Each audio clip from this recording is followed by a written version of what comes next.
एक समय की बात है। एक शांत से गांव में एक गरीब किसान और उसकी पत्नी रहते थे। उनकी दुनिया बहुत छोटी थी।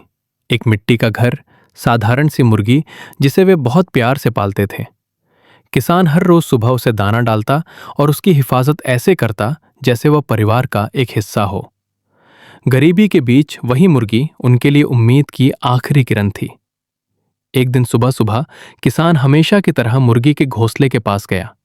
उसने सावधानी से मुर्गी को उठाया और उसके नीचे हाथ डाला। लेकिन जैसे है उसके हाथ में कुछ भारी और ठंडा सा आया, वो हैरान रह गया। ये तो कोई साधारण अंडा नहीं था, वो एक चमचमाता हुआ सोने का अंडा था। उसकी चमक इतनी तेज थी कि किसान की आंखें चमक उठीं। उसने तुरंत अपनी पत्नी को बुलाया और दोनों खुशी से उछल पड़े। उन्हें समझ नहीं आ रहा था कि किस तरह भगवान ने उनकी किस्मत बदल दी।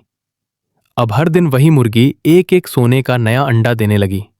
रोज सुबह उनके चेहरे पर मुस्कान होती, घर में थोड़ी थोड़ी खुशियां बढ़ने लगीं। गरीब किसान का जीवन सुधर रहा था और उनके घर में पहली बार उम्मीद की रोशनी नजर आने लगी थी। लेकिन समय के साथ साथ उनकी यह खुशी लालच में बदलने लगी। पत्नी ने एक दिन सोचा, जब यह मुर्गी रोज एक सोने का अंडा दे सकती है तो इसके पेट में जरूर बहुत सारे सोने के अंडे होंगे। क्यों ना एक ही बार में सब निकाल लिए जाए, हम तुरंत अमीर बन जाएंगे। किसान ने पहले तो मना किया, लेकिन पत्नी की लगातार बातों और लालच से भरी कल्पनाओं को सुनकर उसका मन भी डगमगा गया। आखिरकार दोनों ने फैसला कर लिया कि वे मुर्गी को काट देंगे और अंदर से सारे अंडे निकाल लेंगे। अगले दिन सुबह उन्होंने बेचारी मुर्गी को पकड़ा और अपने लालच में अंधे होकर उसे काट दिया। लेकिन जब उन्होंने उसका पेट खोला, उनकी सारी उम्मीदें एक झटके में टूट गईं। अंदर कोई सोने का अंडा नहीं था, बिल्कुल भी नहीं। वही सब था जो एक सामान्य मुर्गी के अंदर होता है। अब न मुर्गी रही, न रोज मिलने वाले सोने के अंडे। उनकी थोड़ी थोड़ी बढ़ती खुशियां फिर उसी गरीबी में लौट गईं।